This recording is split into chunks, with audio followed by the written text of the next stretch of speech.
सोनम वांगचुक, ज्यांना आपण real life Rancho म्हणून ओळखतो, त्यांना लेह पोलिसांनी शुक्रवारी अटक केली।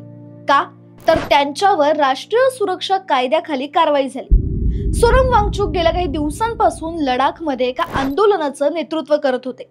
हे आंदोलन सुरुवातीला शांततेच्या मार्गाने सुरू होतं, पण बुधवारी गोष्टी हाताबाहेर गेल्या आणि हिंसाचार उसळला। सोनम गेल्या अनेक दिवसांपासून आपल्या मागण्यांसाठी उपोषण करत होते, पण उपोषणादरम्यान त्यांचे काही सहकारी बेशुद्ध पडले आणि आंदोलनकर्त्यांची सहनशीलता संपली आणि त्यांनी हिंसाचाराला सुरुवात केली। This story right now comes in from Ladakh. The latest news coming in Sonam.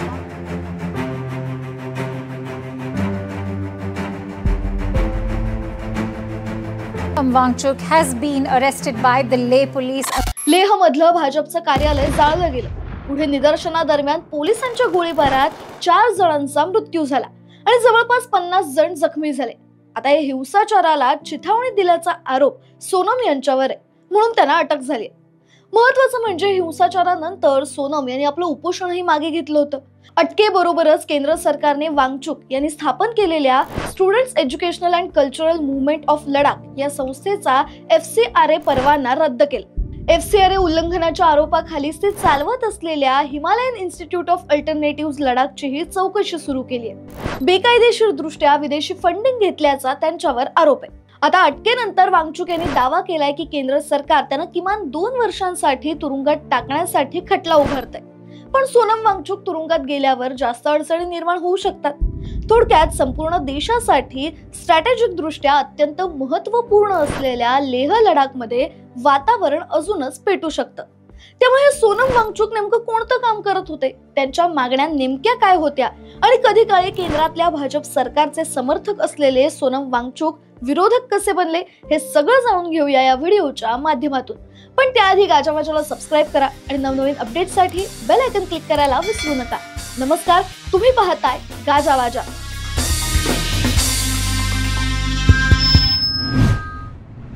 Sonam Wangchuk यांची देशाला ओळख झाली ती 2009च्या 3 इडियट्स पिक्चर मधील रॅन्चो या कॅरेक्टरमुळे। या पिक्चर मध्ये दाखवलेलं फुनसुक वांगडू जो रॅन्चो म्हणून समोर आला होता, हे पात्र सोनम वांगचुक यांच्यापासून इन्स्पायर असल्याचं बोललं गेलं। मात्र सिनेमाच्या प्रोड्युसर्सने आणि सोनम वांगचुक यांनी याबद्दल कधी स्पष्टपणे काही सांगितलं नाही। मात्र सोनम वांगचुक यांचं काम मात्र तसंच होतं।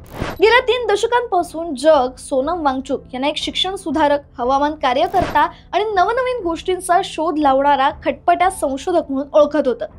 मात्र लडाख ते नवी दिल्लीपर्यंत सर्वांचे लाडके झालेले सोनम यांना हळूहळू लडाखच्या गुंतागुंतीच्या राजकारणाच्या जाळ्यात ओढलं गेलं। लडाखच्या नाजूक परिसंस्थेवर हवामान बदलाचा परिणाम अधोरेखित करू इच्छिणाऱ्या हवामान कार्यकर्त्यापासून ते लडाखला पूर्ण राज्याचा दर्जा, जमीन, नोकऱ्या आणि सांस्कृतिक ओळखीचं संरक्षण या मागण्यांसाठी राजकीय कार्यकर्ता हा 3 दशकांचा त्यांचा प्रवास शुक्रवारी राष्ट्रीय सुरक्षा कायद्याअंतर्गत तुरुंगवासात संपला। सोनम यांचं आयुष्य, त्यांच्या जीवनाचा आढावा घ्यायचा झाल्यास लेहच्या एका दूरच्या गावात 1966 मध्ये जन्मलेल्या वांगचुक यांच्या बालपणीच्या शिक्षणाच्या अनुभवांनी त्यांच्या दृष्टिकोनाला आकार दिला।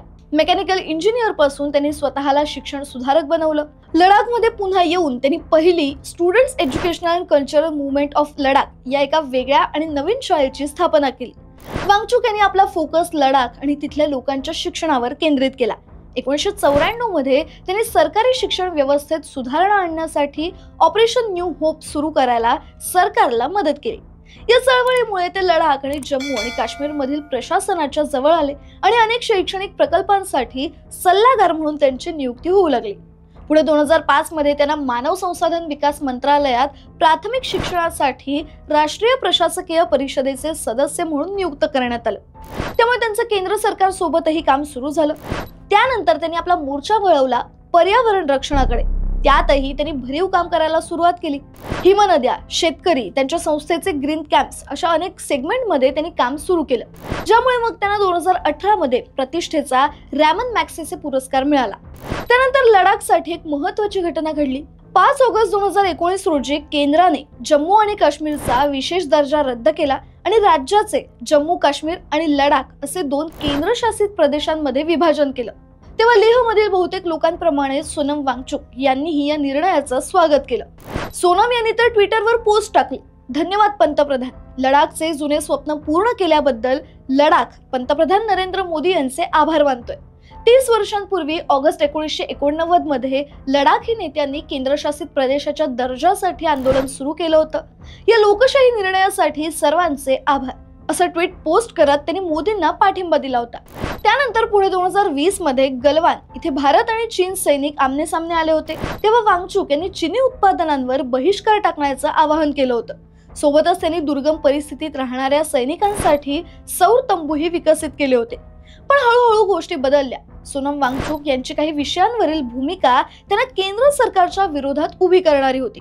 कधीही थेट राजकारणात पाऊल न टाकलेल्या सोनम यांनी 2023 मध्ये जगातील सर्वात उंच खिंडींपैकी एक असलेल्या खारदुंग ला इथे हवामान उपोषणाची घोषणा केली.